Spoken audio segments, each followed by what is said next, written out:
करते हैं। Lecture number हमारा 53 है, चैप्टर निगोशिएबल इंस्ट्रूमेंट, और आज हमारा निगोशिएबल इंस्ट्रूमेंट का लास्ट लेक्चर होगा। आज की असाइनमेंट में एमसीक्यूज भी शामिल हैं, एमसीक्यूज भी शामिल हैं, आपने एमसीक्यूज भी अटेम्प्ट करने हैं। और चूंकि ये चैप्टर कंप्लीट हो गया, इसलिए अब इसके बाद आपने वॉल्यूम 2 की केस स्टडीज की भी प्रैक्टिस शुरू कर देनी है। हर रोज के 2-3-4 क्वेश्चन आपने वॉल्यूम 2 के भी साथ करते रहने। वो अब आपकी डिस्क्रिप्शन और आपकी स्पीड पे है, ठीक है। उसमें मैंने आपको बता रहा क्योंकि सारे कंसेप्ट हमने पढ़ लिए हैं, तो आप उनको अटेम्प्ट कीजिए। हाँ, लेकिन एक चीज ध्यान में रखिएगा, मैं बार बार इसलिए कहता हूं ताकि आपके भी ध्यान में रहे, मेरे भी ध्यान में रहे।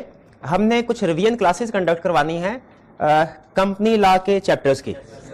एक तो उसमें जो चैप्टर 14, 15, 16 थे उसकी केस स्टडीज कुछ डिस्कस होने वाली है वो, और प्लस वो चूंकि लॉकडाउन में हुए थे लेक्चर, तो उनका थोड़ा सा इंटरेक्शन नहीं होता उसमें, वो वन वे कम्युनिकेशन थी, तो वो उसको मैं चाह रहा हूं कि आपकी प्रेजेंस के में भी डिस्कशन करें ताकि आपका फीडबैक भी मुझे साथ ही मिलता रहे। उसमें कोई अगर कमी बेशी होगी तो हम उस कंसेप्ट को डिस्कस कर लेंगे। तो हम अभी वैसे रिजनेबल स्पीड पे जा रहे हैं। मैं चाह रहा हूं कि 2-3 चैप्टर जरा और कर लें, उसके बाद फिर हम दरमियान में कोई प्लान बना के तो रिवीजन एक लेक्चर में एक चैप्टर को रिवाइज कर लिया करेंगे, छोटे हुए तो 2 कर लिया करेंगे। इस तरह की कोई अरेंजमेंट रखेंगे रिवीजन की, वो ज़हन में रखेगा, मैं भूल ना जाऊं। जी, प्रीवियस लेक्चर में से कोई क्वेश्चन पूछना चाहते हो तो पूछ लिया। निगोशिएबल इंस्ट्रूमेंट के पूरे चैप्टर में से कोई क्वेश्चन पूछना चाहते हो पूछ लीजिए। हाँ, crossing is an example of material alteration. अच्छा, मटेरियल ये कंसेप्ट पहले निगोशिएबल इंस्ट्रूमेंट में होता था, अब नहीं है, लेकिन चूंकि लॉ में एक और जगह पे इसलिए मैं डिस्कस कर रहा हूं। लेकिन मैं एक्सप्लेन करूंगा कॉन्ट्रैक्ट के कंटेक्स्ट में, अप्लाई इस पे भी होगा वो कंसेप्ट, लेकिन कंसेप्ट मैंने दूसरे चैप्टर में दोबारा यूज करना। जब कभी कोई सी दो पार्टीज के दरमियान में कोई कॉन्ट्रैक्ट होता है ना, जैसे प्रोमिसरी नोट में 2 पार्टीज में कॉन्ट्रैक्ट है, पैसे देने वाला लेने वाला, बिल ऑफ एक्सचेंज वगैरह, चेक में भी एक तरह से कॉन्ट्रैक्ट ही है। कॉन्ट्रैक्ट होने के बाद असूल ये है उसमें कोई चेंज नहीं कर सकती एक पार्टी। ये नहीं मेरा आपका कॉन्ट्रैक्ट हुआ, उसमें प्राइस था, बाद में मैंने भाई साइड पे मैंने उसमें प्राइस चेंज कर लिया, ऐसे थोड़ी होना चाहिए।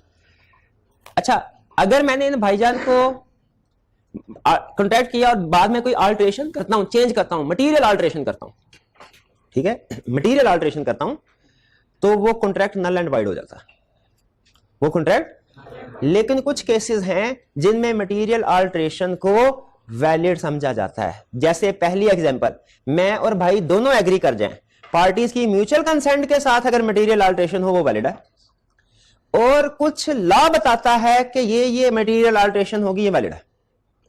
तो लॉ ने बताया कि जो क्रॉसिंग ऑफ चेक है ये मटेरियल अल्टरेशन है। भाई ने मुझे बेरर चेक दिया, मैंने उसके बाद उसको क्रॉस कर दिया, ओपन चेक दिया इन्होंने मुझे, मैंने उसके बाद उसको क्रॉस कर दिया, क्या ये उसमें मटेरियल अल्टरेशन नहीं है? है, लेकिन इसकी लॉ ने इजाजत दी है, इस मटेरियल अल्टरेशन के बावजूद चेक वाइड नहीं होगा, वैलिड रहेगा। कंसेप्ट समझ आ गया? इस मटेरियल अल्टरेशन का निगोशिएबल इंस्ट्रूमेंट में कोई अमल दखल नहीं है। आप ना इसका कोई क्वेश्चन देखेंगे ना आगे कोई, लेकिन इसकी इंप्लीकेशन एक दूसरी जगह पे है, इसीलिए एक्सप्लेन किया। वरना मैं आपसे कहता भाई इसको हटा लगाओ निकल जाओ, जैसे आदत है मेरी। हाँ, मेरी आदत है, मैं ऐसे कहता यस जी। और कोई क्वेश्चन? अच्छा हाँ, कुछ लाइनों पे कहता है, आज भी कहना ना, मैंने इसलिए कहा आज भी एक लाइन पे कहना। और कोई क्वेश्चन? कोई क्वेश्चन नहीं है? पूछना दबा के बैठा सा। हाँ, जब आगे चलने लगता है फिर इसको याद आ जाता है। सर वो आपने कल समझाया था कि नॉट निगोशिएबल अगर इस पे लिख देंगे तो अब वो यानी कि वो गुड टाइटल आगे गुड टाइटल ट्रांसफर कर सकते हो, डिफेक्टिव टाइटल आगे गुड टाइटल ट्रांसफर नहीं कर सकते। हाँ जी, तो कैसे पता होगा सर ये नॉट निगोशिएबल की इफेक्ट में हमने ये पढ़ा था कि अगर किसी चेक के ऊपर नॉट निगोशिएबल लिखा है, किसी इंस्ट्रूमेंट के ऊपर नॉट निगोशिएबल लिखा है, तो अगर वो जिस बंदे के पास चेक है उसका गुड टाइटल है ना, तो फिर वो आगे गुड टाइटल ट्रांसफर कर सकता है। अगर उसका बैड टाइटल है तो आगे ट्रांसफर भी बैड टाइटल ही होगा, गुड टाइटल ट्रांसफर नहीं हो सकता, ठीक है। ये हमने नॉट निगोशिएबल, वरना नॉर्मल रूल क्या है हमारा, जो पहले हमने पढ़ा था। नॉर्मल रूल ये है कि अगर किसी का डिफेक्टिव टाइटल है भी और वो दूसरी पार्टी को ट्रांसफर करता है, दूसरी पार्टी ने अगर इन गुड फेथ फॉर कंसिडरेशन इसको रिसीव किया और बाकी तो वो होल्डर इन ड्यू कोर्स बन जाती है दूसरी पार्टी। यानी bad title can defective title can transfer good title अगर कंडीशन पूरी हो जाए। लेकिन अगर नॉन निगोशिएबल लिखा हो तो कंडीशन पूरी होने के बावजूद भी डिफेक्टिव टाइटल आगे गुड टाइटल ट्रांसफर नहीं कर सकता।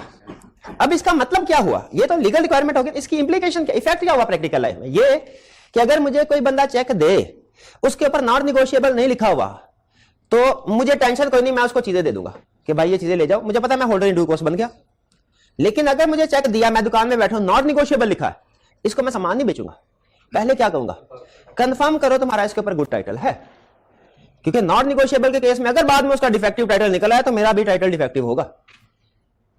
ठीक है, ये इसका इफेक्ट है। क्लियर हो गया जी? जी जी।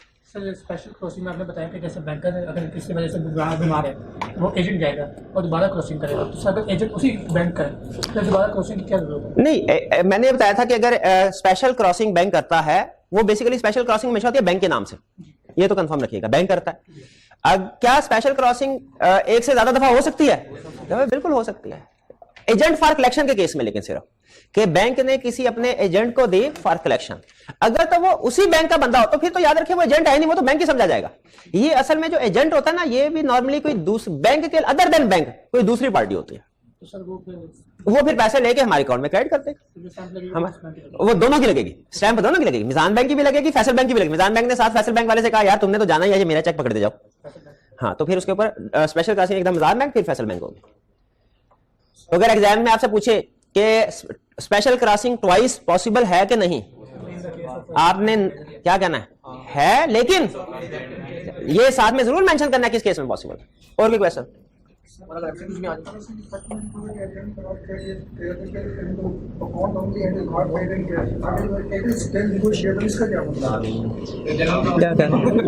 क्या कह रहे हैं? नहीं, स्टिल निगोशिएबल से मुझे समझ लग गए, वो ये कह रहे हैं, क्या कह रहे हैं, कैश पे नहीं कर सकता, लेकिन वो नहीं, ये स्टिल निगोशिएबल का था, किस कंटेक्स्ट में था, रिस्ट्रिक्टिव क्रॉसिंग के केस में? हाँ, जनरल क्रॉसिंग के अंदर आप जो पैसे बैंक अकाउंट में भेज देते हैं, कैश रहता है, लेकिन स्टिल नेगोशिएबल वो कैसे ले कैश वो कह रहा है वो कैश मनी ओनली, तो वो अकाउंट इस लाइन पे गए थे स्टिल निगोशिएबल। हाँ, निगोशिएबल। देखिए जनरल क्रॉसिंग का मतलब यह है कि अब चेक की पेमेंट बैंक अकाउंट में होगी, लेकिन क्या वो किसी भी दूसरे के बैंक अकाउंट में हो सकती है? यस, हो सकती है। देखिए, आपने जनरल क्रॉसिंग की, इसका इफेक्ट क्या हुआ कि पेमेंट बैंक में, लेकिन अब कोई भी मेरे पास चेक आया, मैं भी अपने अकाउंट में डलवा सकता हूं, भाई के पास चेक आया, वो यही चेक ये भाई अपने अकाउंट में डलवा सकते हैं, वो रिस्ट्रिक्टिव नहीं हुआ। स्टिल जनरल क्रॉसिंग में स्टिल निगोशिएबल है, लेकिन रिस्ट्रिक्टिव क्रॉसिंग में निगोशिएबल नहीं हुआ। अब जाएगा वो, अब रिस्ट्रिक्टिव क्रॉसिंग में भी बैंक अकाउंट में जाएगा, लेकिन अब किसके बैंक अकाउंट में जाएगा? इसका नाम लिखा हुआ है। रिस्ट्रिक्टिव क्रॉसिंग कैसे करते हैं? रिस्ट्रिक्टिव प्रैक्टिकली कैसे मैं आपको बताया था, ये चेक वाला कंसेप्ट है ना, जो बाकी चाहे प्रैक्टिकली सारा भूल जाए, ये प्रैक्टिस में बड़ा यूज होगा, आपके काम आएगा। डबल क्रॉसिंग अकाउंट पे ही ओनली कर लें जी। और कोई क्वेश्चन? क्लियर हो गया मेरे भाई? मुतमिन है जी? और चलिए जी, मैं कोई चेक नहीं दे रहा था आपको। चलिए चलते हैं आज के लेक्चर की तरफ। आज हमारा लास्ट लेक्चर है निगोशिएबल इंस्ट्रूमेंट्स का, और इसमें हमने 3 कंसेप्ट स्टडी करने हैं। पहला, rules relating to payment of cheque, कि बैंक जो चेक की पेमेंट करता है उसके रूल्स क्या हैं। दूसरा है revocation of banker's authority. Revocation का मतलब समझा सकता है कोई क्या होता है? ये बता सकते हैं किस जगह पढ़ा था? चैप्टर 8 में, एजेंसी वाले में, नॉन प्रॉफिट और रेवोकेशन ऑफ लाइसेंस, वहां भी पढ़ा था। शाबाश। एजेंट की अथॉरिटी रिवोक हो सकती है, वहां भी पढ़ा था। तो रेवोकेशन का मतलब कैंसिलेशन। बैंकर्स अथॉरिटी, बैंकर की अथॉरिटी क्या होती है कि जब हमारा चेक आए, हमने उसे अथॉरिटी दी होती है, जब हमारे साइन वाला चेक आए पेमेंट कर देना। क्या इस अथॉरिटी को कभी रिवोक किया जा सकता है, रोका जा सकता है, स्टॉप किया जा सकता है? यस। किन सिचुएशन में, वो डिस्कस करेंगे। फिर हम डिफरेंस पढ़ेंगे बिल ऑफ एक्सचेंज का और चेक का, जैसा हमने डिफरेंस पढ़ा था प्रोमिसरी नोट का और बिल ऑफ एक्सचेंज का। तो आज पढ़ेंगे बिल ऑफ एक्सचेंज और चेक का डिफरेंस। क्लियर? तो स्टार्ट करते हैं पहले कंसेप्ट की तरफ, rules relating to payment of cheque. ठीक है, अच्छा रूल क्या? बेसिक रूल तो सिंपल है। बैंक के पास चेक आएगा, वो बैंक देखेगा साइन है, डेट है, अमाउंट्स ठीक है, अकाउंट में पैसे पड़े हैं, पेमेंट कर देगा। सिंपल रूल है। 95% से ज्यादा चेक किसी रूल के मुताबिक पेमेंट होती है। लेकिन यहां पे इस रूल को डिस्कस नहीं कर रहे। यहां पे किस रूल को डिस्कस कर रहे हैं कि अगर चेक बैंक को प्रेजेंट करने वाला, जो बंदा बैंक को चेक प्रेजेंट कर रहा है, वो चोर है, वो डाकू है, उसने गिरा हुआ कहीं से चेक मिला उसको, यानी वो ट्रू ओनर नहीं है, वो डिफेक्टिव टाइटल वाला है। वो अगर बैंक को जाके चेक दे और बैंक उसकी पेमेंट कर दे, डिफेक्टिव, ये सारी कहानी के कंटेक्स्ट में क्या है, डिफेक्टिव टाइटल, उसको पेमेंट कर दे, तो क्या बैंक की कोई लायबिलिटी है? होनी चाहिए कि लॉ ने बैंक को कोई प्रोटेक्शन दी है? क्या लॉ ने बैंक को प्रोटेक्शन दी है, या कि किसी केस में बैंक लायबल भी हो सकता है? ये बेसिक क्वेश्चन है। अच्छा, लॉ का इस कंसेप्ट को समझने, एक तो मैंने कहा इसके कंटेक्स्ट में आपने क्या एग्जांपल ध्यान में रखनी है, डिफेक्टिव टाइटल वाली। दूसरा, एक लॉ के, एक जनरल लॉ की प्रोविजन होती है कि जो बंदा जुर्म में शरीक होगा वो भी मुजरिम समझा जाएगा। जो बंदा किसी जुर्म में शरीक होगा वो भी मुजरिम समझा। तो यहां पे अगर एक चोर ने चेक चोरी किया और बेरर चेक था फॉर एग्जांपल, और बैंक को जाके कहा मुझे पेमेंट कर दो, बैंक ने पेमेंट कर दी, चोर को तो सजा मिलेगी चोरी की, क्या बैंक भी लायबल है चोरी के लिए? ये क्वेश्चन है, क्वेश्चन है कि नहीं, अभी हम डिस्कस करेंगे क्वेश्चन। या चेक लिया, वो बेरर चेक नहीं था, ओपन चेक नहीं था, वो क्रॉस चेक था, ओपन चेक नहीं था, क्रॉस चेक था, तो उसने एक बैंक में जाके जमा करवाया, उस बैंक ने जिस बैंक का चेक था दूसरे उधर भिजवा के क्लियरिंग के जरिए से पैसे अकाउंट में ट्रांसफर कर दिए, क्या ये दोनों बैंक अब जुर्म में बराबर के हिस्सेदार शरीक हैं कि नहीं? ये है क्वेश्चन, इसका आंसर लॉ देता है। कंटेक्स्ट समझ आ गया? इस प्रोविजन को समझते हुए दो तरह के बैंक डिस्कस होंगे, एक पेइंग बैंक और एक कलेक्टिंग बैंक। ठीक है, पेइंग बैंक और कलेक्टिंग बैंक। पेइंग बैंक कौन है? मेरे ये भाई का चेक गिरा, मैंने उठाया, वो ओपन चेक था, मिजान बैंक का था फॉर एग्जांपल, या इधर करीबी फैसल बैंक है, फैसल बैंक का था, मैं फैसल बैंक के पास चला गया और उसे कहा कि ये चेक मुझे कैश कर दे। उन्हें बैलेंस देखा, साइन देखे, उन्होंने कहा वैलिड है, पेमेंट मुझे कर दी।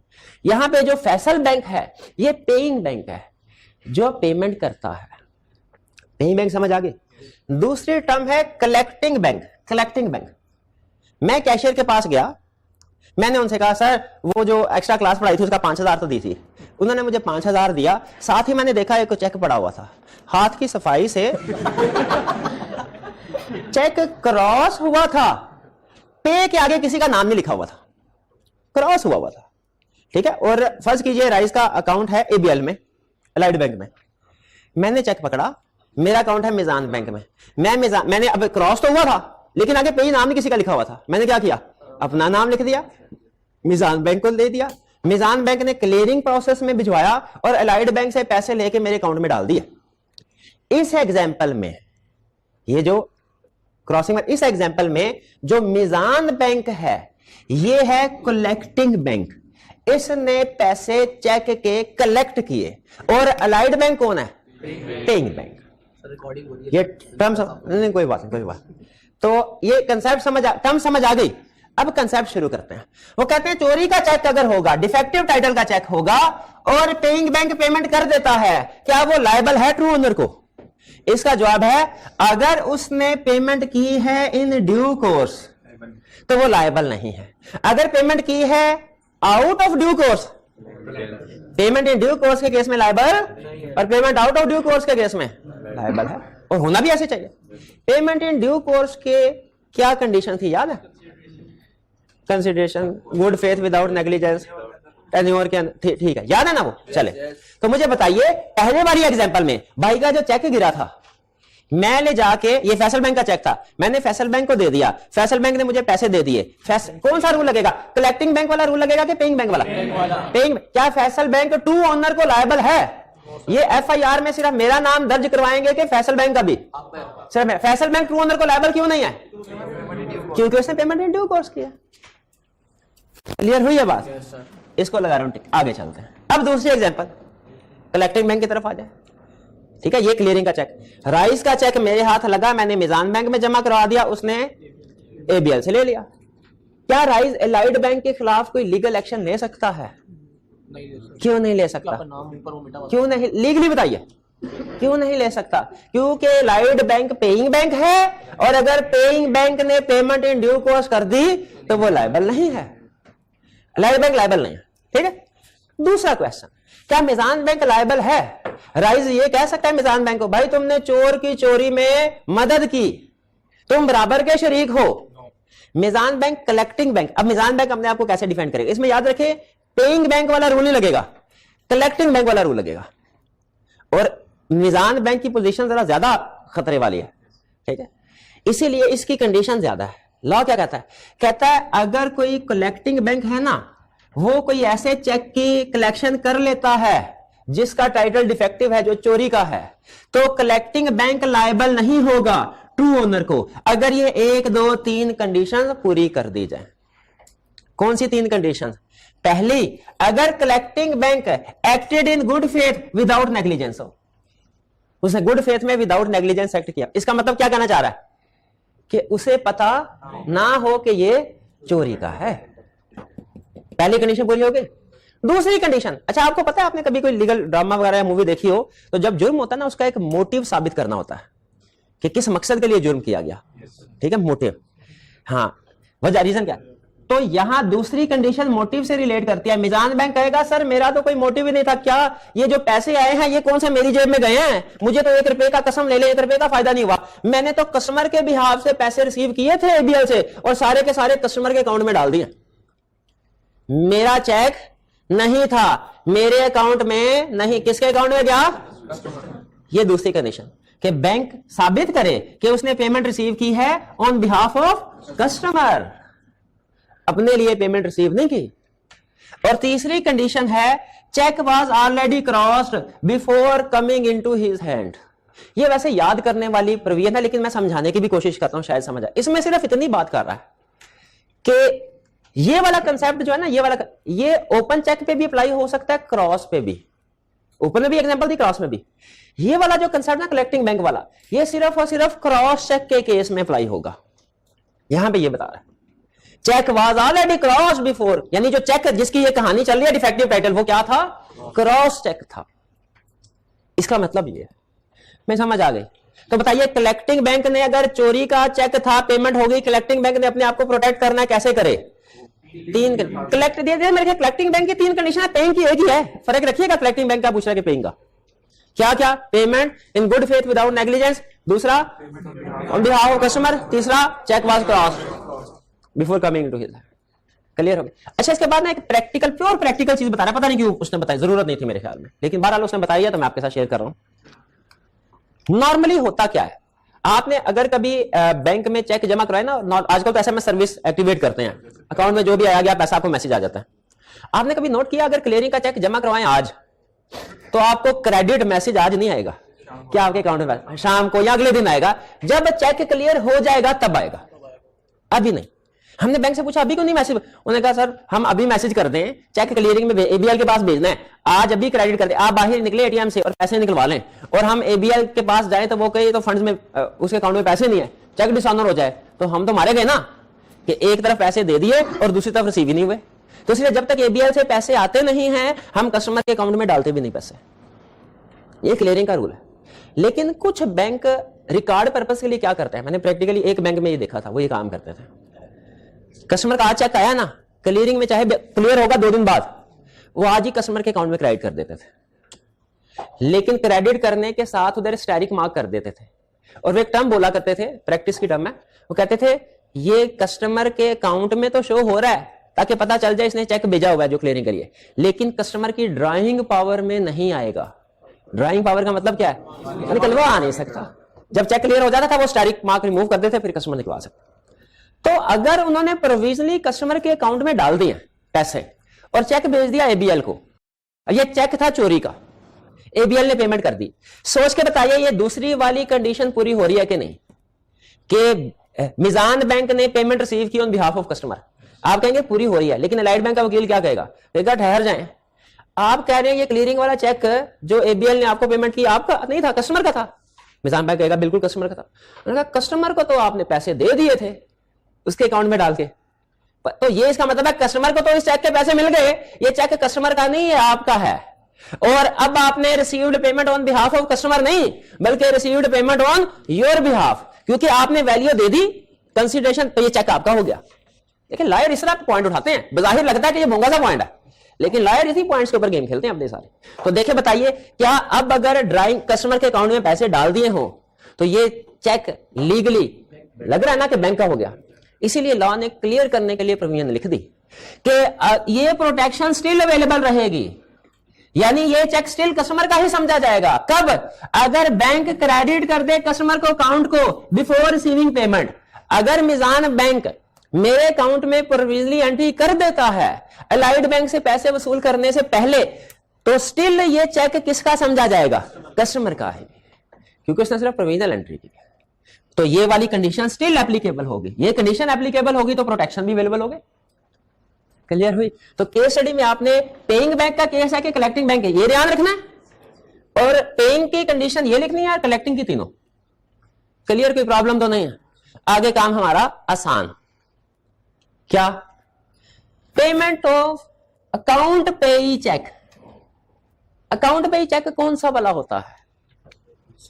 रिस्ट्रिक्टिव क्रॉसिंग वाला। रिस्ट्रिक्टिव क्रॉसिंग वाला। रिस्ट्रिक्टिव क्रॉसिंग हुई थी बी के नाम के, बिलाल के नाम पे। बैंक ने उसको पे कर दिया असलम को। बैंक लायबल है क्या? है अल्लाह के बंदे। रिस्ट्रिक्टिव क्रॉसिंग का मतलब यही होता है कि इसी बंदे को किसी और को की तो तुम लायबल हो। क्लियर हो गया? लेकिन सम टाइम ऐसा होता है, हम छोटे थे, छोटे से महाराज 6-7 साल के, तो एक पेन मिला करता था, मार्कर सा होता था। वो कोई लिखते हुए गलती हो जाती थी ना हमसे, स्याही वो पहले पेन से लिखते, वो इंक रिमूवर सलाह भला वो होता, वो स्याही चूस लेता था सारी उसके, स्याही चूस लेता था उसकी सारी। लेकिन पता चल जाता था कि यहां कुछ लिखा होगा। ये था पाकिस्तान की एग्जांपल। और कौन सी? 20 साल पहले की। अभी कुछ साल पहले डेवलप्ड कंट्रीज में इस तरह के फ्रॉड भी सामने आए हैं कि वो चेक पे इस तरह चेंज करते हैं, बैंक के बड़े बड़े एक्सपर्ट नहीं पहचान पाते कि रिमूव हुआ कि नहीं। आपने शायद कोई एक मूवी थी, मुझे नाम याद, हाँ क्या था, लियोनार्डो डिकैप्रियो, हाँ क्या था, catch me if you can था शायद, कैच मी इफ यू, हाँ इस तरह के, फास्ट एंड फ्यूरियस नहीं थे वो कहां से गलत कंसर्ट था वो। उसमें वो इसी तरह चेक से रिलेटेड वो फ्रॉड करता था, ऐसी फनकारी सफाई से करता था, बैंक के एक्सपर्ट भी नहीं पहचान पाता। यहां पे उसी चीज को जिक्र कर रहा है बैंक्स को प्रोटेक्ट करने के लिए। कहता है नॉर्मली अकाउंट पे चेक होगा ना तो जिसके नाम पे उसी को पेमेंट होगा, किसी और को की बैंक लायबल, सिंपल रूल। लेकिन कहता है अगर उस बंदे वो हुआ लियोनार्डो डिकैप्रियो और उसने ऐसी सफाई से अकाउंट पेई को मिटाया कि बैंक को नजर नहीं आया, तो फिर उस सूरत में बैंक लायबल नहीं होगा। कह रहा है अगर तो सिंपल अकाउंट पेई का केस है और किसी और को पे कर दिया, बैंक लायबल है। लेकिन अगर चेक केयरफुली अल्टर किया गया, इतना केयरफुली कि बजाहिर दिखने में वो अकाउंट पेई नहीं लग रहा, यानी उसने अकाउंट पेई के अल्फाज सफाई से मिटा दिया, तो बैंक लायबल नहीं है। ये कंसेप्ट समझ आया? अच्छा आगे डिस्कस नहीं कर रहा, लेकिन इसी तरह का कंसेप्ट एक और जगह पे भी है। वो चलें, क्रॉस चेक की पेमेंट काउंटर पे हो जाए, बैंक लायबल है? लायबल है ना। लेकिन अगर ऐसी सफाई से क्रॉसिंग मिटा दी जाए जो बजाहिर लगे कि क्रॉसिंग नहीं हुई, ये क्लियरली उसने डिस्कस नहीं किया, लेकिन इस रूल को सामने रखे तो ये वहां पे भी अप्लाई होता है। आगे चलते हैं, ये समझ आ गया अकाउंट पे वाली कहानी। आगे payment on specially cross cheque. Specially cross cheque, bank cheque को स्पेशली क्रॉस कर सकता है, एक दफा कर सकता है, 2 दफा कर सकता है, 3 दफा कर सकता है, 2 दफा भी कंडीशन में कर सकता है। कंडीशन क्या है? एजेंट फॉर कलेक्शन को यही बता रहा है कि बैंक मोर देन 1 टाइम भी स्पेशल क्रॉसिंग कर सकता है, लेकिन इजाजत है, लेकिन कब? Only in case of agent for collection. Agent for collection 3 दफा नहीं लाने डिस्कस किया, 3 दफा नहीं कर सकता, मोर देन वंस कर सकता, शायद कर सकता हो, लेकिन हमने तो जो उसने कहा, क्योंकि उसने 2 टाइम्स का वर्ड की बजाय मोर देन 1 वर्ड यूज किया, तो लीगली इसका मतलब मोर देन, शायद 3 दफा भी हो सकता है, लेकिन हमें अपने सिलेबस से भाई जाने की जरूरत नहीं। कर सकता है, लेकिन किसको? Agent for collection. ये समझ आ गए? आगे चलते हैं। ये कंसेप्ट कंप्लीट। इसमें सबसे मुश्किल क्या लगी चीज आपको? ये वाली कंडीशन याद करना। 3 कंडीशन मुश्किल है ना याद कर, कि वो drawing power before coming into hand वाली। चलें ठीक है, कोई बात नहीं, घर जाके तसल्ली से पढ़िएगा, याद हो जाएंगे। एग्जाम पॉइंट ऑफ व्यू से ये जो मुश्किल, मैं बताता हूं, ये जो मुश्किल चीज आपको लगी ना सबसे, ये वाली एग्जाम पॉइंट ऑफ व्यू से ये अहम नहीं है। अहम क्या चीज है, लेकिन करनी है। कहता शुक्र है जान छूटी, जान नहीं छूटी, करनी है। हो सकता है एमसीक्यू में पूछ ले, लेकिन ज्यादातर जो फोकस है उसका वो इन कंडीशंस के ऊपर होता है। इन कंडीशन ये जरूर याद करना है। ये कंडीशन ज्यादा है मैं इससे, लेकिन ये मतलब मैं ये मैसेज नहीं दे रहा कि इसको स्किप कर दे, नहीं नहीं, जान नहीं छूटी। Next, revocation of banker's authority. क्या मैंने अपने बैंक को क्या अथॉरिटी दी हुई है कि जो भी मैं चेक इशू करूं, साइन हो, पैसे हो, पेमेंट करो भाई? क्या इस अथॉरिटी को कभी रिवोक किया जा सकता है? कैंसिल किया जा सकता है? बिल्कुल किया जा सकता है। किन सिचुएशन? कहता 3, अच्छा हमारे सिलेबस प्रैक्टिकली बहुत सी सिचुएशन है, ठीक है, लेकिन वो कहता है ये 3 सिचुएशन हमारे सिलेबस में, पहले पूरी ज्यादा लिस्ट होती थी, अब नहीं आती, शुक्र है। 3 सिचुएशन। पहले काउंटरमाइंड ऑफ पेमेंट। काउंटरमाइंड ऑफ पेमेंट का मतलब क्या है कि अकाउंट होल्डर ने बैंक को फोन करके पेमेंट स्टॉप करवा दी कि भैया इस चेक की पेमेंट ना करो, मेरा चेक गुम हो गया है, इसकी पेमेंट ना करो। ये भाई मेरे जाने से पहले फैसल बैंक को फोन करके कह दे चेक गुम हो गया है, इसकी पेमेंट ना करना। काउंटरमाइंड ऑफ पेमेंट, बैंक पेमेंट नहीं करेगा। क्लियर? दूसरा, जब बैंक को पता चले कस्टमर की डेथ हो गई है, बैंक उस कस्टमर का अकाउंट स्टॉप कर देता है, सस्पेंड कर देता है, सीज करके, तो फिर जो कानूनी वारसान, जो भी सक्सेशन लॉ है उसके मुताबिक डिस्ट्रीब्यूट करता है। चाहे मरने वाला मरने से पहले अपने हाथ से चेक इशू करके गया हो, डेथ होगी तो बैंक उसके चेक वगैरह को सेटलमेंट नहीं करेगा, नहीं कर। हाँ, शर्त यह है कि बैंक को पता हो। और ये रूल कब लगेगा? जब आपको पता है लॉ के जो कंसेप्ट होते हैं वो नॉलेज, नोस थर्ड पार्टी या does not know third party base करते हैं। पार्टनरशिप में भी पढ़ा था, partner exceeding his authority depend करता है नोज और डज नॉट नो। एजेंट में पढ़ा था, agent exceeding his authority depend करता है थर्ड पार्टी नोज और डज नॉट नो। उसी तरह डेथ हो गई, 10 तारीख को डेथ हो गई, बैंक को पता चला 20 तारीख को, बैंक कब स्टॉप करेगा ट्रांसफर? 20 को। 15 को अगर किसी पेमेंट कर दी, बैंक वाली वारसान को लायबल है? नहीं। सेम केस इंसॉल्वेंसी का है।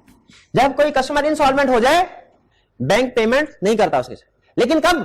जब बैंक को नोटिस मिलेगा।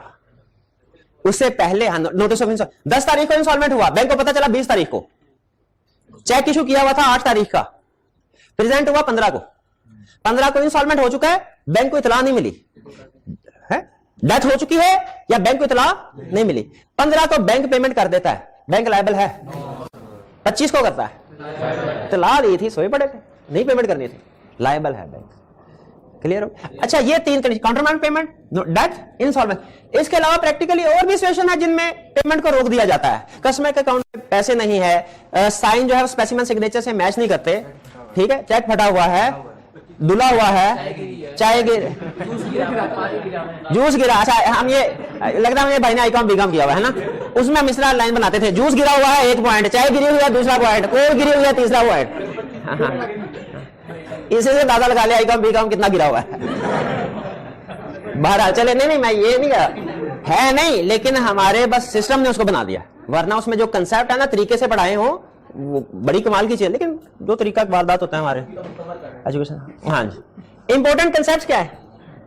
अच्छा, ये ऑलरेडी कवर करवा दिए हैं, सिर्फ दोहराई करवा रहा हूं, तसल्ली हो जाए, केस स्टडी को आप हैंडल कर लेंगे, ये ना समझेगा कि नया कंसेप्ट है, ठीक है, ये इंपॉर्टेंट ऑलरेडी कवर कर चुके, सिर्फ रिवीजन करवा रहा हूं, ये नहीं समझना ये आज ये नई चीज पढ़ी नहीं।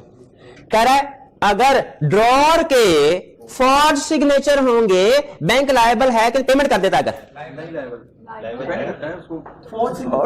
जाली साइन ड्रॉर अकाउंट होल्डर के, ड्रॉर मेरे अकाउंट, मेरा चेक है ये भाई, जाली साइन करके बैंक पेमेंट कर देगा, बैंक मुझे लायबल नहीं है?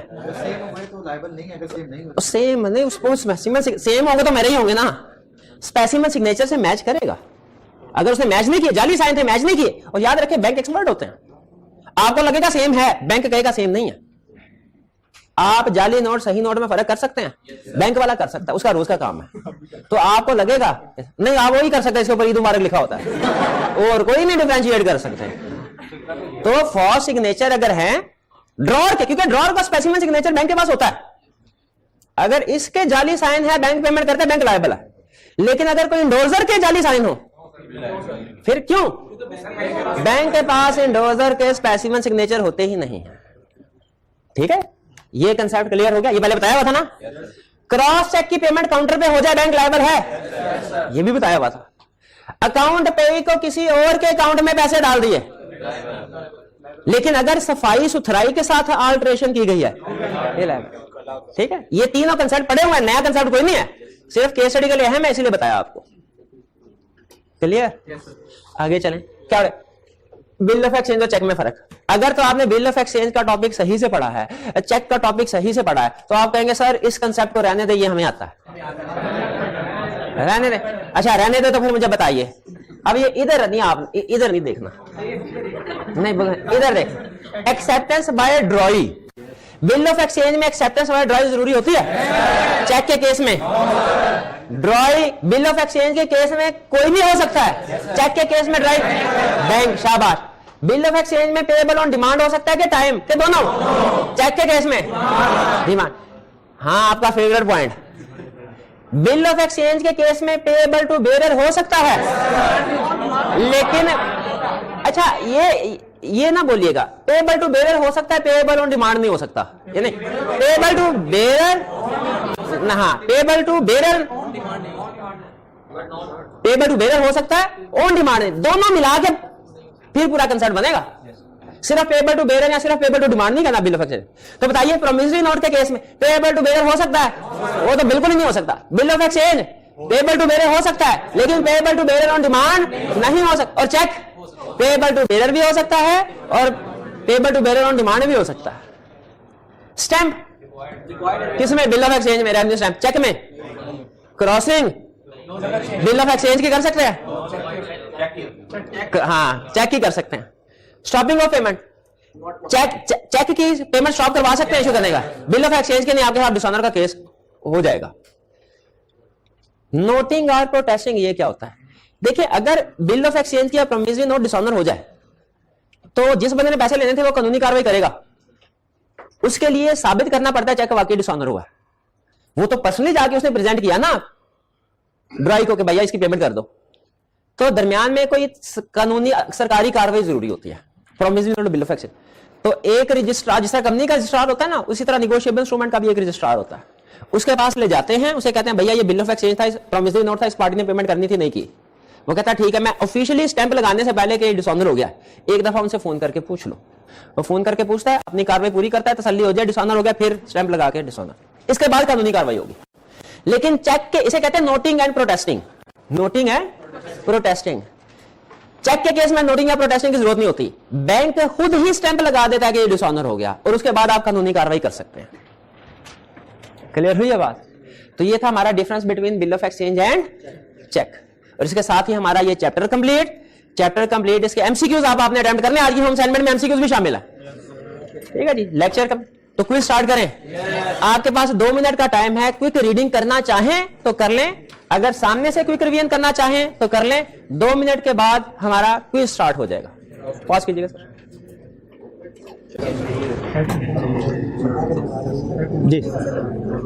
जी स्टार्ट करते हैं क्विज। चलें आप तब तक पहुंच जाए, मैं तब तक अपने नियम जो है वो बता दूं आप लोगों को।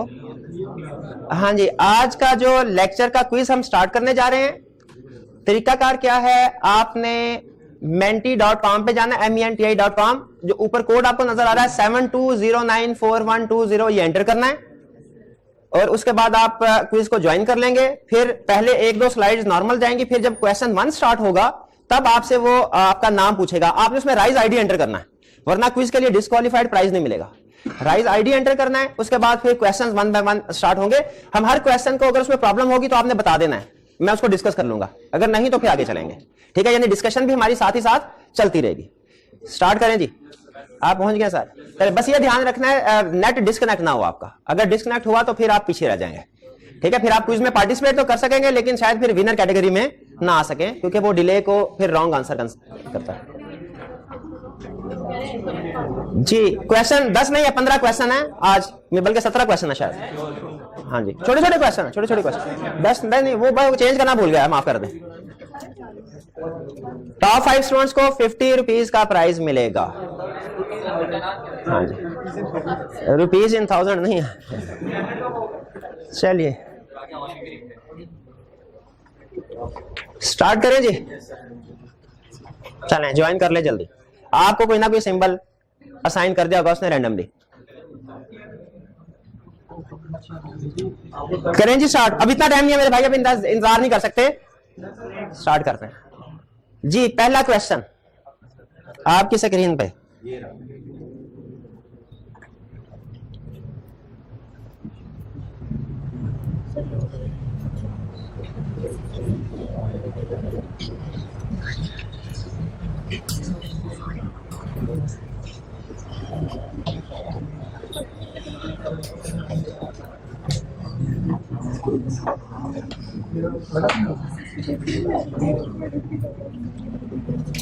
जी, बैंक ने पेमेंट कर दी इंक्वायरी किए बगैर, इंक्वायरी किए बगैर, क्या बैंक लायबल है?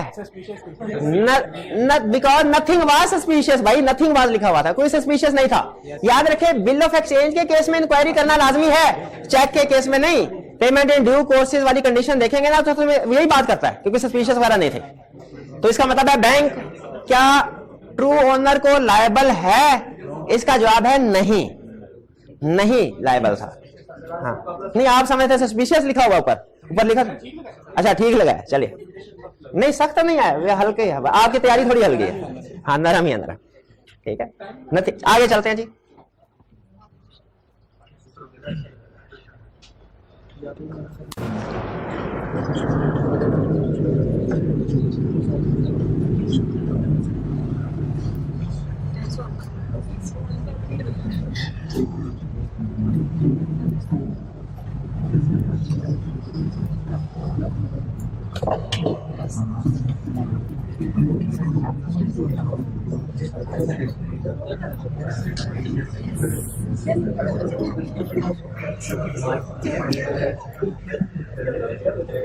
जी, डिफेक्टिव टाइटल था कस्टमर का, बैंक ने पेमेंट कर दी, कलेक्ट किया। क्या बैंक हमेशा लायबल होगा ट्रू ओनर को? बैंक ऑलवेज नहीं होगा, ऑलवेज। ये कौन से वाला है? Collecting bank. हाँ, जब ये कंडीशन अगर पूरी कर रहा है तो फिर लायबल नहीं होगा। नहीं आज आपकी परफॉर्मेंस ठीक नहीं है, इसका मतलब है जरा सा क्विज का लेवल हाई रखें, आप हारेंगे। नहीं कंसल्ट बताया नहीं हुआ था आपको क्या? करा? अच्छा क्रेडिट किया। किसी को कोई असूली इख्तलाफ हो, डिस्कस करना चाहता हो, कर ले। बच्चों आपको कैसे पता चला बच्चे कंफ्यूज है? आपको किस बच्चे ने किस मैकेनिज्म के जरिए से बताया? अच्छा ठीक है, ठीक है। सुन ले, कस्टमर का डिफेक्टिव टाइटल था चेक पे, ये हमने कंसेप्ट पढ़ा था, और बैंक ने कलेक्ट किया। कलेक्ट किया तो कलेक्टिंग बैंक वाला रूल लगेगा या कि पेइंग बैंक वाला रूल लगेगा? कलेक्टिंग बैंक वाला रूल। तो इसका मतलब है अगर बैंक क्या हमेशा लायबल है? नहीं। ये एक सिचुएशन फुलफिल कर दे कंडीशन तो बैंक लायबल नहीं होगा। इसमें ऑलवेज का वर्ड जो है ना, ऑलवेज, ये आपने नोट करना था। बैंक हमेशा लायबल नहीं होगा। अगर कंडीशन शो करवा दी उसने, payment in good faith without negligence, customer के अकाउंट बिहाफ पे रिसीव किया और cheque was already crossed before coming into his hands, तो फिर इस सूरत में बैंक लायबल नहीं है। ये स्टेटमेंट को कंफ्यूज नहीं कर रही? बिल्कुल भी नहीं। आगे चलें। नहीं वो क्वेश्चन तो जाहिर है थोड़ा बहुत तो कंफ्यूजन होगी ना, वरना क्वेश्चन कैसे बनेगा?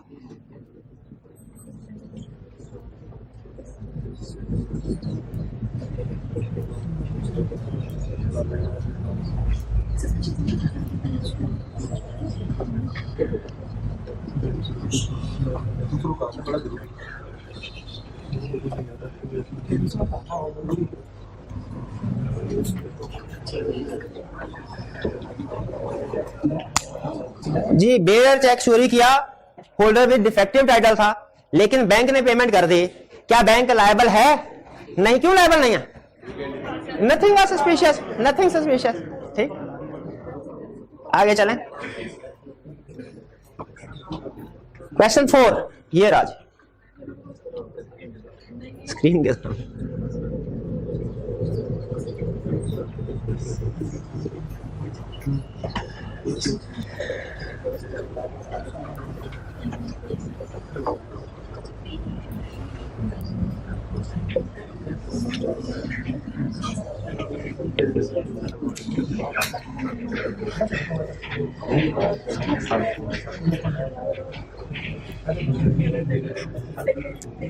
जी, क्रॉस चेक था, काउंटर पे पेमेंट कर दी, बैंक को एक लगाएंगे तो पता नहीं क्रॉस चेक की पेमेंट तो अकाउंट में होती है, तो बैंक लायबल है?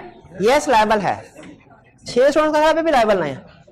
यार ऐसे ना किया करें भाई, क्रॉस चेक था, काउंटर पे पेमेंट थोड़ी करनी है उसको, क्रॉस चेक की तो ऐसी की तैसी फिर गई। आगे चले। जी जी कंफ्यूज, हाँ कंफ्यूज है, बड़ी जल्दी कंफ्यूज हो जाते हैं आप।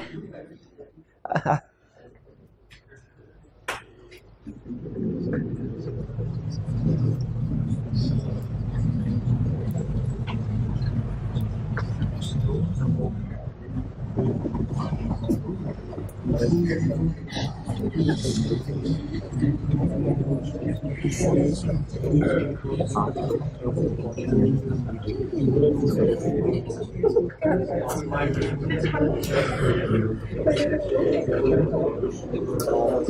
क्रॉस चेक चोरी किया और इंडोर्स कर दिया आपने ना। मुझे ये बताइए, बी इसमें क्या है? अकाउंट होल्डर है, ड्रॉर है कि ड्रॉई है? Right. Cheque was in the name of B का मतलब क्या है कि चेक बी के नाम पे था, बी इससे पेमेंट रिसीव कर सकता था, बी ड्रॉई है। तो अब ए ने चोरी करके अपने नाम पे एंडोर्समेंट कर ली। अगर उसने बी के फेक साइन किए होंगे ना, हाँ, अगर इंडोर्सर के साइन फोर्स्ड हो बैंक लायबल है, अकाउंट ड्रॉर के साइन फोर्स्ड हो फिर लायबल है। तो यहां पे क्या बैंक लायबल है? नहीं है। तकरीबन आधी क्लास का क्या था बैंक है, वे क्यों है? हमने तो पढ़ा नहीं हो। हाँ, ये नहीं पता। In the name of B का मतलब क्या? चेक किसके नाम पे इशू हुआ?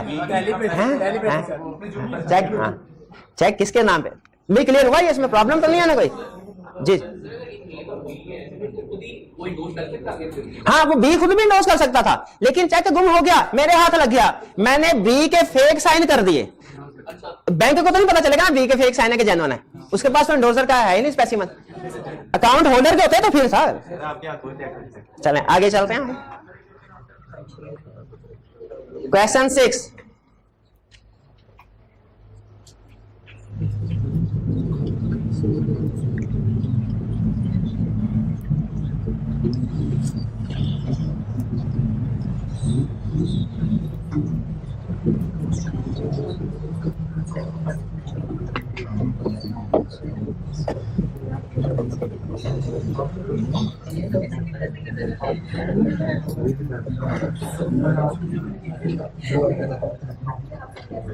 जी, क्या बैंक लायबल है? यस। अब आप कहेंगे सर इंडोर्सर के फॉर सिग्नेचर अकाउंट पे ही तो इंडोर्स हो ही नहीं सकता। चेक भैया ऐसे ना करे, कंफ्यूज हो गए क्या? भाई अकाउंट पे ही तो इंडोर्स, ये तो सवाल ही पैदा नहीं होता कि इंडोर्सर के साइन जेन्युइन थे कि जाली थे। ये तो सवाल ही क्यों? अकाउंट पे ही तो अकाउंट पे ही को ही पेमेंट होनी चाहिए। ऐसे ही है ना? ऐसा ही है। अब ये ना कहेगा सर अगर सफाई से वाला, वो जब क्वेश्चन में गिवन होती है इन्फॉर्मेशन फिर करते हैं। आगे चलते हैं। अच्छा, अब हमारा लीडर बोर्ड, अभी तक के जो टॉपर्स हैं वो आपके सामने हैं, लेकिन यार एक बार बताया ना, ये T20 की तरह होता है, एक क्वेश्चन से सिचुएशन चेंज हो जाता है। 17135 कौन है जी? 17135 171, शाबाश। और ये 12325 साथ वाला ही। और भाई ये इनको बिठा साइड में, इनको बिठा इनको साइड में कर भाई को। हाँ जी, तीसरे नंबर है 15466। हाँ चलो ये ठीक है, इकट्ठी ना बैठा हो ग्रुप। चलिए आगे चलते हैं। क्वेश्चन 7 जी, अटेंटिव हो जाइए।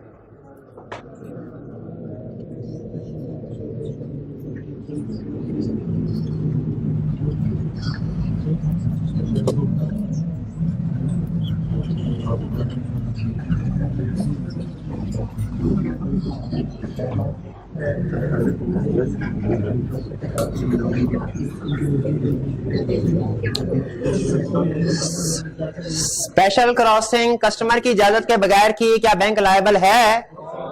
बैंक लायबल नहीं है। क्यों? लॉ ने इजाजत दी है, स्पेशल क्रॉसिंग खुद कर सकता है, और एक दफा नहीं 2 दफा कर सकता है। क्या कस्टमर स्पेशल क्रॉसिंग कर सकता है?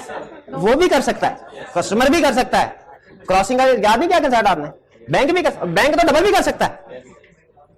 चलिए आगे चलते हैं। नहीं आज कोई नहीं, आज नहीं, मजा नहीं, आज 50-50। हाँ जी, गलत हो रहे हैं आपके आज। आप लगता है सही लेक्चर सुना नहीं आपने। टाइम कम था कि आधा घंटा चाहिए।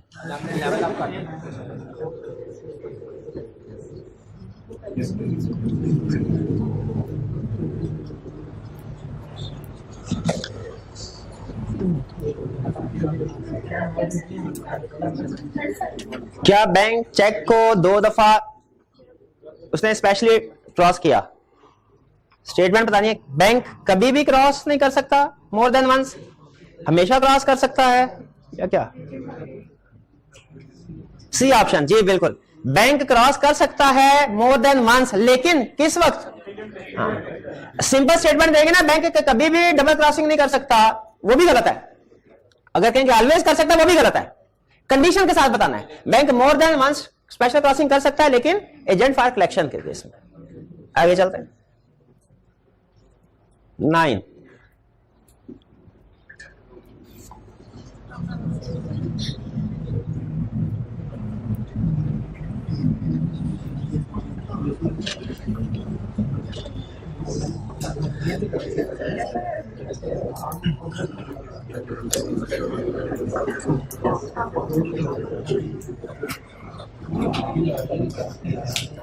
जी चेक चोरी हुआ क्या हाँ वेरे चेक है, मतलब किसी को भी पेमेंट हो सकती है। इसका ये मतलब नहीं है कि कस्टमर ने फोन करके कहे फिर भी पेमेंट कर देनी। काउंटरमार्ट ऑफ पेमेंट रेवोकेशन अथॉरिटी का पहला पॉइंट यही था ना, उसी के ऊपर एमसीक्यू बेस्ड है ये क्वेश्चन। आगे चलते हैं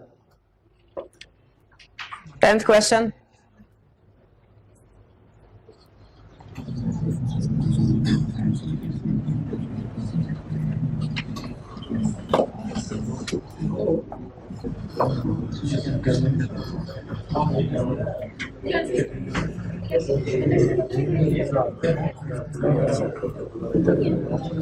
जी पहले वोट कर दिया सबने। क्या बैंक लायबल है? नहीं। क्यों लायबल नहीं है? उसको नोटिस नहीं मिला अभी, नोटिस ऑफ डेथ मिले उसके बाद पेमेंट रोकेगा, आगे करता है तो लायबल होगा।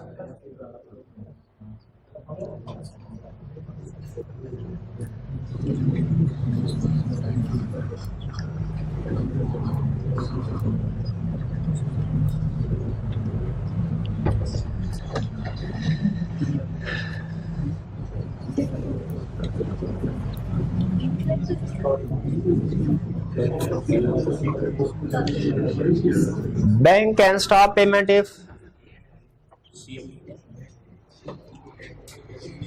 अच्छा यहां पे स्टूडेंट गलती खाते हैं, वो कहते हैं सर इस केस में भी स्टॉप कर सकता है, इसमें भी कर सकता है, इसमें भी कर सकता है। फॉर्म नहीं, इनकरेक्ट ऑप्शन सेलेक्ट करने थे, करेक्ट ऑप्शन सेलेक्ट नहीं करने थे। जब आपने करेक्ट ऑप्शन सेलेक्ट करने एमसीक्यू इन नजर नहीं आ रहा था। इधर क्यों देख रहे थे आप? मोबाइल में देखना था है, खड़े थे नजर नहीं आ रहा था। मोबाइल किस लिए है? ये तो पूरी क्लास का रिजल्ट है, इंडिविजुअली तो आपने उधर वोटिंग करनी है।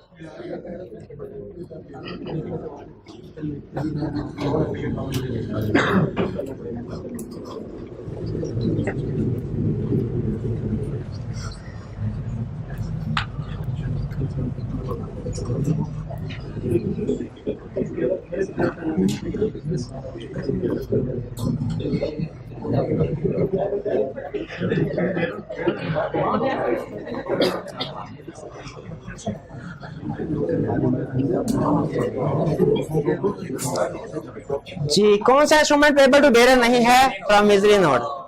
ये तकरीबन पीछे 2-3 दिन से रोज कंसेप्ट डिस्कस होता है। हाँ अभी 5 मिनट पहले भी हुआ। 13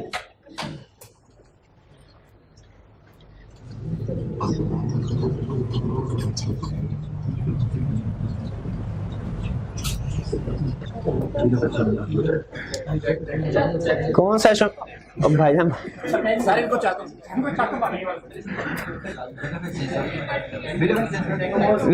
विच of the following payable on demand only?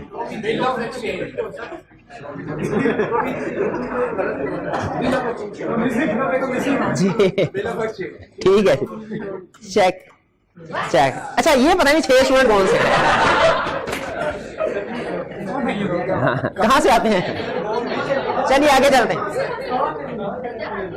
14 negotiable instruments can be crossed. क्या बताना है? ट्रू के फॉल्स?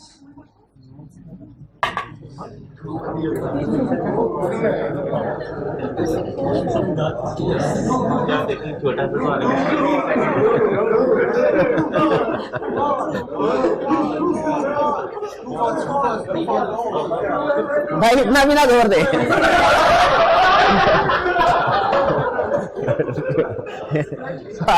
इतना शोर मचाने में सिर्फ 7 मिनट आपके ट्रैप में आए। जी फास्ट सिर्फ और सिर्फ चेक क्रॉस हो सकता है। लास्ट क्वेश्चन है जी आपकी स्क्रीन पे, ये रहा।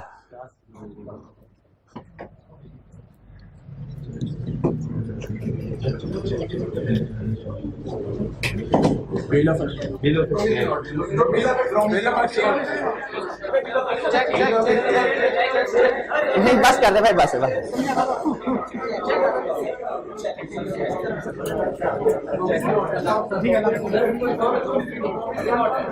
जी चेक चेक जी बिल्कुल। अच्छा ये 7 बच्चे मतलब वही हैं जो पिछले भी क्वेश्चन में। चलिए जी अब टॉपर्स की अनाउंसमेंट। भैया कैश निकालिए, फौरन कैश निकालें, अभी एडजस्टमेंट होनी है, मार्क्स ऐड हो गए। ये ऊपर दीजिए जी 15454 1 शाबाश दीजिए, 50 रुपीज दीजिए। फर्स्ट सेकंड पोजीशन पे है 17135 17135 17135 भाई को दीजिए सेकंड। थर्ड पे है 123245 123245 दीजिए भाई को। 16217 16217 शाबाश।